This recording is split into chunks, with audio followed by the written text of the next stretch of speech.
Hello friends, कैसे हो आप सब। Welcome to my channel Noida inverter AC repair. Friends, आप देख सकते हैं हमारे पास में आज एक ये ब्लू स्टार का इन्वर्टर एसी का पीसीबी है।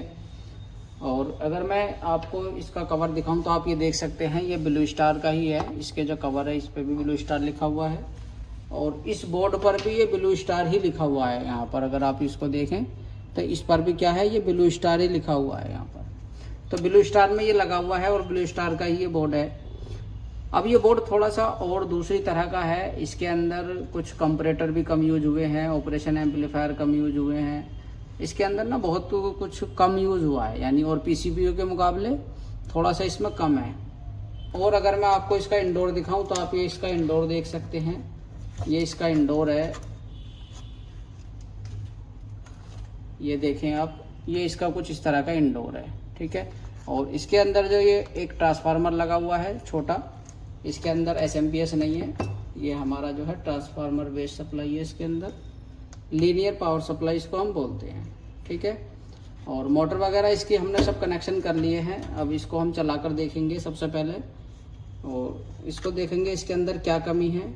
ये किसी मैकेनिक के पास से पीसीबी आया है, उन्होंने इसको बहुत रिपेयर करने की कोशिश करी है लेकिन ये रिपेयर नहीं हो पाया, तो अब ये हमारे पास आया है। अब इसको हम देखेंगे कि इसके अंदर ऐसा क्या फॉल्ट है, क्यों ये ठीक नहीं हुआ।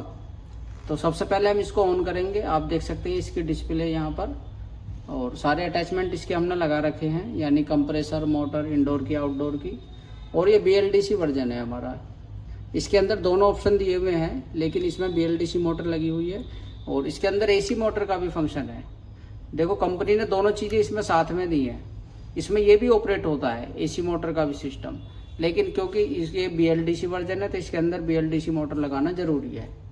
सबसे पहले हम इसको ऑन करेंगे। ऑन कर दिया, आपने इसकी आवाज़ सुनी, और ये इसका डिस्प्ले है कुछ इस प्रकार का। 18 डिग्री पर ये सेट है। इसका रिमोट नहीं है हमारे पास में, तो अभी इसको हम जो है वेट करेंगे इसके चलने का, ठीक है। ये हमारी इंडोर की मोटर इसकी चल गई है, आप इसकी आवाज़ सुन सकते हैं इंडोर की मोटर की। और अब इसका थोड़ा सा हम वेट कर लेते हैं।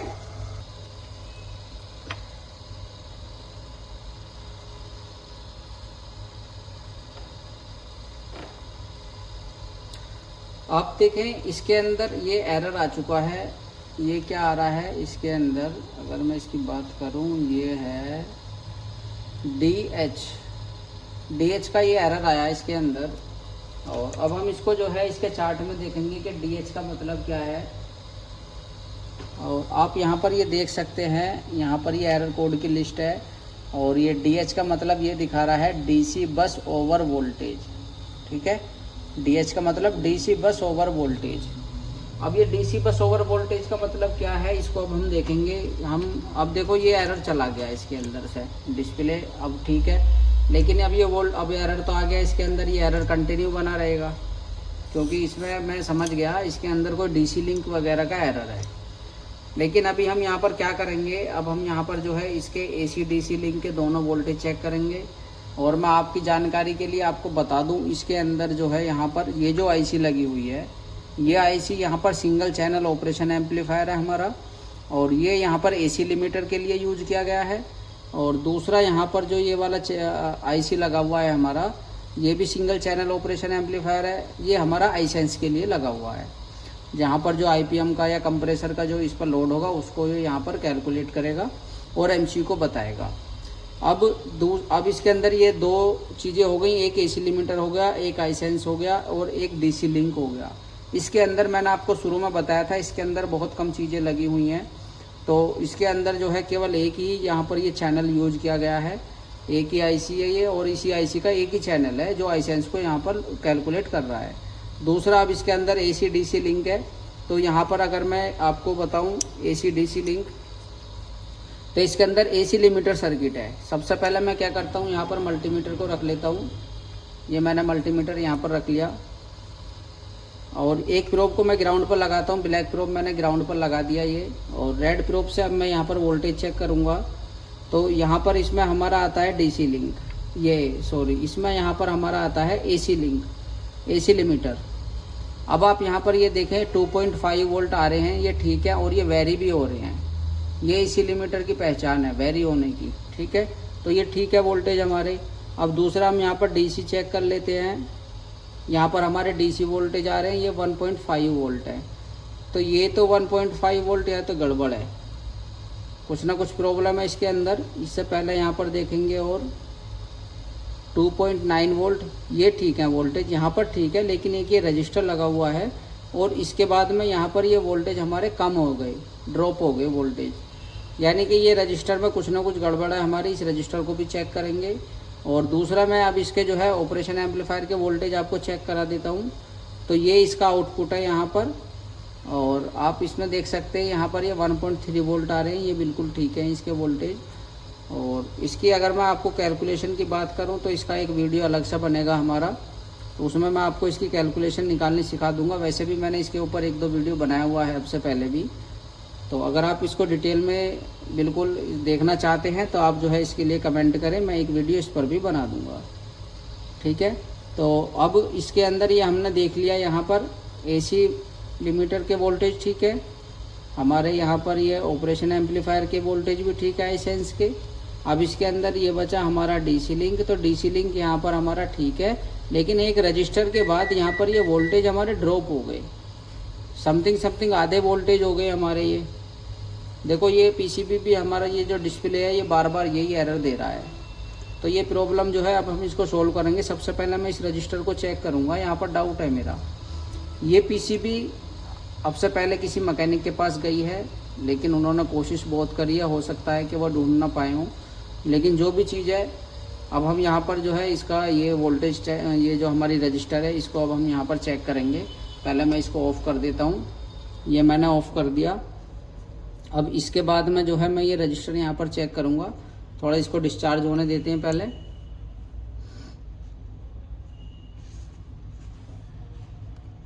फ्रेंड्स देखो ये छोटे छोटे से जो हमारे फॉल्ट होते हैं ना, इनकी वजह से जो है बहुत बड़ी प्रॉब्लम आ जाती है। अब यहाँ पर ये है तो एक ये रजिस्टर ख़राब, लेकिन किसी बंदे ने इसको सारा ये आप देख रहे हैं स्क्रैच कर दिया, जगह जगह से इसको स्क्रैच कर करके इसको जो है इसकी कई जगह से ये ग्लू भी हटा दी है चेक करने के लिए, अलग अलग रजिस्टर वगैरह है ना। तो इसको जो है अब हम यहाँ पर ये रजिस्टर इसकी चेक कर लेते हैं।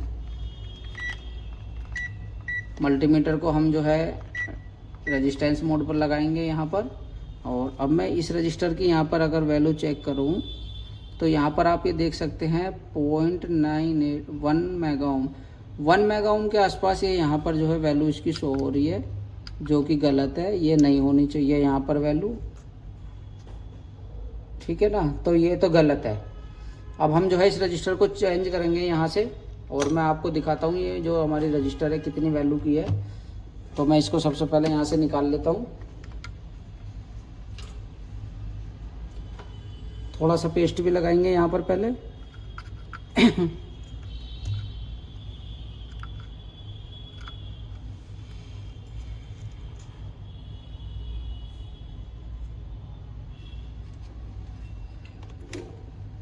ये जो रजिस्टर है वो मैंने निकाल ली है, और अगर मैं यहाँ पर इस रजिस्टर को आपको दिखाऊं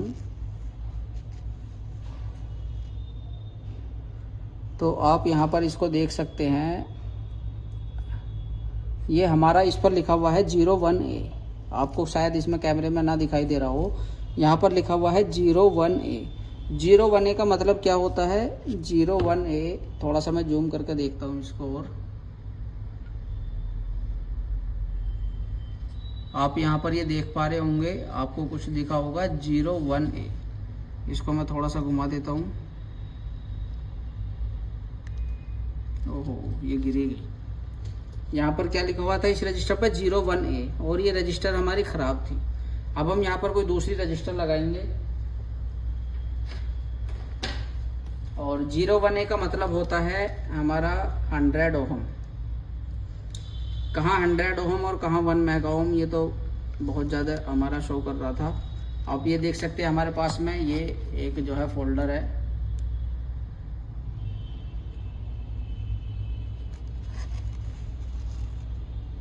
आप देख सकते हैं हमारे पास में एक ये फोल्डर है, और यहाँ पर हम ये निकालते हैं 100 ओम की एक रजिस्टर, और इसको मैं निकाल लेता हूँ यहाँ से अब रजिस्टर को।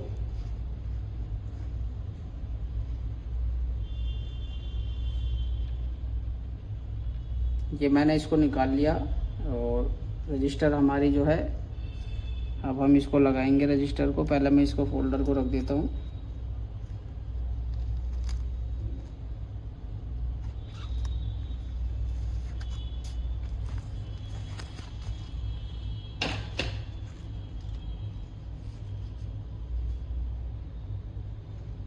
रजिस्टर जो है हमारी ये रही। और अगर मैं आपको इसको दिखाऊं तो आप इस पर लिखा हुआ देख सकते हैं, इस पर लिखा हुआ है 101। इसका मतलब क्या हुआ आप ये देख सकते हैं, इस पर क्या लिखा हुआ है 101, यानी कि ये हमारी 100 ओम की रजिस्टर है।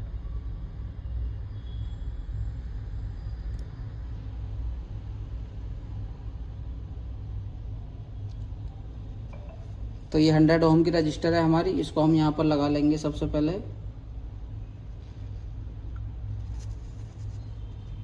अब मेरे ख्याल में तो शायद इस रजिस्टर को लगाकर हमारा काम हो जाना चाहिए, लेकिन देखते हैं इसके बाद कोई और भी एरर आएगा क्या। अभी तो पहले यही एरर था हमारा, इसको पहले करेंगे।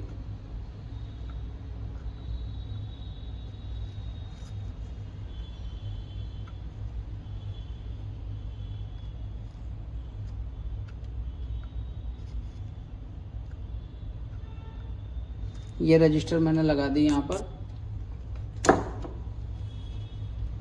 अब इसकी वैल्यू अगर मैं यहाँ पर चेक करूँ रजिस्टर की, आप यहाँ पर देखें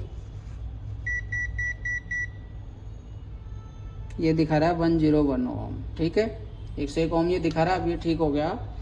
अब इसके बाद में हम क्या करेंगे यहाँ पर, अब इसको जो है अब इसको जो है हम यहाँ पर ऑन करते हैं इसी टाइम। अब इसको हम जो ऑन करके देखेंगे और अब पता चलेगा हमें कि हमारा फॉल्ट ठीक हुआ या नहीं हुआ। जो भी कमी है इसके अंदर अब पता चल जाएगी।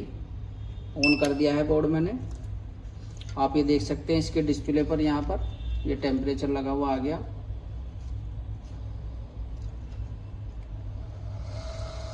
मोटर रन हो गई हमारी इंडोर की। अब मैं यहाँ पर क्या करता हूँ, सबसे पहले ये वोल्टेज ही चेक कर लेता हूँ। सबसे पहले मैं ये वोल्टेज यहाँ पर चेक कर लूँगा कि यहाँ पर कितने वोल्टेज अब हमारे आ रहे हैं। पहले यहाँ पर 1.6 वोल्ट थे, अब ये रजिस्टर के इधर हमारे जो वोल्ट हैं ये हमारे वोल्ट अब ये ठीक हो गए। अब ये 2.9 यानी 3 वोल्ट के आसपास हो गए। अब ये रजिस्टर से इधर भी इतने वोल्ट है हमारे और रजिस्टर के इधर भी इतने वोल्ट है। पहले क्या हो रहा था, इस रजिस्टर से वोल्टेज ही पास नहीं हो रहे थे आगे की तरफ हमारे। तो देखो ये तो सब चीज़ें करना एक अलग बात है, लेकिन रिपेयर करने के लिए सबसे अहम चीज़ है कि हमें सेक्शनों का पता होना चाहिए। पीसीबी जब हमारे पास आती है तो उसको जो है हम इतना देख लेते हैं कि कहाँ पर कौन सा सेक्शन बना हुआ है। अगर कोई आईसी लगी हुई है तो उसकी डाटा शीट चेक करें कि ये आईसी यहाँ पर किस लिए बनी हुई है। अब ये आईसी जो है आपको बहुत कंफ्यूज करेगी। ये आईसी जो है इसकी 2 पिनें जो है नोट कनेक्टेड है, क्योंकि ये एक हमारा सिंगल चैनल ऑपरेशन एम्पलीफायर है। ठीक है, क्योंकि आपने अभी तक ये 8 पिन के जो ऑपरेशन एम्पलीफायर देखे होंगे उसमें ज़्यादातर 2 चैनल के देखे होंगे। अब इस कंपनी ने यहाँ पर क्या क्या 1 चैनल के ये दोनों इसमें जो ऑपरेशन एम्पलीफायर लगा कर दे दिए। तो ये कन्फ्यूजन पैदा करने वाली चीज़ें हैं, आपको ये सब चीज़ें समझनी होंगी, क्योंकि एक अच्छा काम करने के लिए, एक अच्छा मैकेनिक बनने के लिए आपको एक अच्छी ट्रेनिंग की ज़रूरत होती है। तो ये सब चीज़ें जो हैं हम अपने यहाँ पर अपनी ट्रेनिंग में भी सिखाते हैं।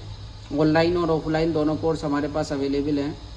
और अगर मैं इसकी कैलकुलेशन की बात करूं तो हम ये सब चीज़ें इसमें कैसे कैलकुलेशन करनी है कि वोल्टेज ठीक है हमारे या ख़राब है, इसमें कैसे कैलकुलेशन करनी है डीसी लिंक में, इसमें जो है हमारा ये ऑपरेशन एम्पलीफायर आईसी है इसकी कैलकुलेशन कैसे निकालनी है कि आउटपुट ये ठीक दे रही है या नहीं दे रही। तो जब तक हमें आउटपुट का पता नहीं होगा, अपना इनपुट का सर्किट देखकर हमें आउटपुट का पता नहीं होगा, तो हम जो है इसमें कुछ भी जो है अंदाज़ा नहीं लगा सकते कि वोल्टेज हमारे ठीक है या गलत है। तो ये सब चीज़ें जो है आपको समझनी चाहिए। और अगर मैं आपको इसके अंदर डीएसओ से अगर ये एसी लिमिटर का वोल्टेज चेक करा के दिखाऊंगा तो आप फिर कहोगे कि हाँ ये इस तरह का सर्किट एसी लिमिटर होता है हमारा। अब हमारे पास में क्या है, ये एक डीएसओ है। ठीक है, मैं इसको ऑन कर देता हूँ। सबसे पहले ऑन कर दिया और अब इसके अंदर आप देखना किस तरह का ये काम करता है। हमारा जो ये डीएसओ है, डीएसओ छोटा सा है, काम बहुत करता है ये। मैं क्या करता हूँ, इसकी यहाँ पर जो है ये इसका टाइम थोड़ा बढ़ा लेता हूँ ताकि आपको इसमें ये जो है चलता हुआ दिख जाए। 10 मिलीसेकंड मैंने कर दिया यहाँ पर, क्योंकि हमारी एसी की जो है फ्रिक्वेंसी होती है वो 50 हर्ट्ज की होती है। तो इसमें अब यहाँ पर हम क्या करेंगे, देखो कंप्रेसर वगैरह तो हमारा चलने लग गया, लेकिन मैं आपको यहाँ पर एसी लिमिटर के वोल्टेज चेक करा देता हूँ एक बार। यहाँ पर मैंने आपको बताया था इस जगह पर, आप ये देख सकते हैं यहाँ पर ये हमारे वोल्टेज है। अब आप इसको अब देखें, ये हमारे क्या है एसी लिमिटर के वोल्टेज हैं और ये बिल्कुल ठीक है इस टाइम पर। तो ये सब चीज़ें जो है हमें चेक करनी आनी चाहिए कि डीएसओ से कैसे चेक करते हैं, मल्टीमीटर से कैसे चेक करते हैं, ठीक है। तो अगर इन चीज़ों को पता नहीं होगा तो फिर हम सही काम नहीं कर पाते।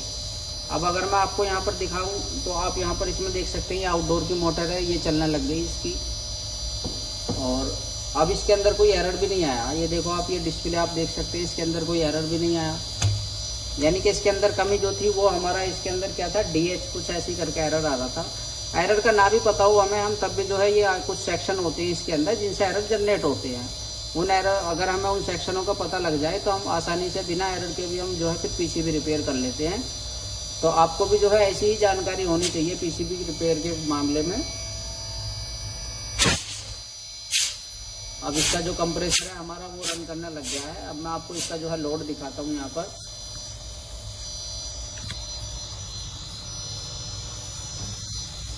आप ये देख सकते हैं इसमें 1.1 का ये एम्पियर का लोड ले रहा है अभी। अब जैसे ही मैं इस पर लोड देता हूँ, इसका देखो ये लोड बढ़ने लग गया।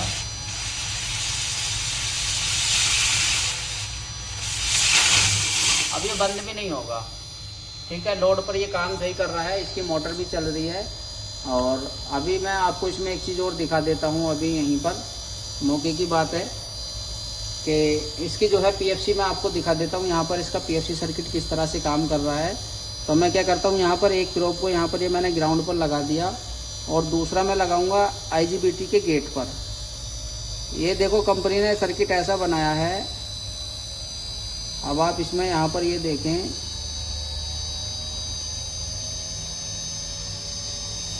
ये देखो क्या हो रहा है यहाँ पर। ये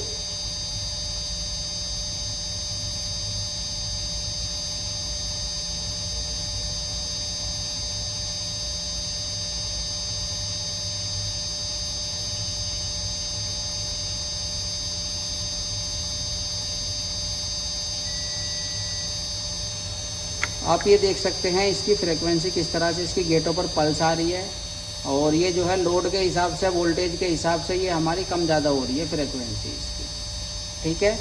तो ये आप इसका देख सकते हैं PWM सिग्नल है। आप ये देखें यहाँ पर PWM सिग्नल है ये इसका। तो जैसे ही वोल्टेज कम होते हैं तो ये जो है अपनी जो है जो इसकी स्पीड पल्स है वो जो है बढ़ा देता है, ठीक है। फ्रीक्वेंसी जो है ड्यूटी साइकिल है वो बढ़ा देता है। और अगर जो वोल्टेज ज़्यादा होते हैं तो उसे कम कर देता है ये। फिर अगर मैं आपको यहाँ पर और थोड़ा सा रनिंग में दिखाऊँ, ये आप देख सकते हैं यहाँ पर कुछ इस तरह की हमारी गेट पल्स आ रही हैं। ये देखें आप, कुछ इस तरह की गेट पल्स हमारी आ रही हैं इसके अंदर।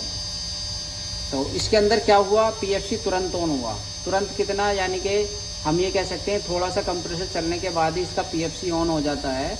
तो अब ये तो हमने यहाँ पर चेक कर लिया। अब जब ये स्टार्ट हो गया, PFC भी ऑन हो गया, तो अब तो ये कम बंद नहीं होना चाहिए कस्टमर के यहाँ जाकर भी, लोड पर भी, ठीक है, ठीक है। तो ये कुछ चीज़ें होती हैं देखो पहचानने की। ये सब चीज़ें हमें चेक कर जब भी कस्टमर को देना होता है, PFC वगैरह और जो भी कुछ सर्किट इसके अंदर बने होते हैं वो सब चीज़ें देख कर ही हम जो है ये कस्टमर के यहाँ पर ये PCB भेजते हैं। और अगर आप जो है हमसे ट्रेनिंग लेना चाहते हैं तो हमारे पास ऑनलाइन और ऑफलाइन दोनों कोर्स अवेलेबल हैं। आप जैसा मर्जी चाहें इस तरह से हमारे पास आकर कोर्स कर सकते हैं। तो ठीक है फ्रेंड्स, आज की वीडियो में इतना ही। मिलते हैं फिर कभी अगली वीडियो में। तब तक के लिए धन्यवाद।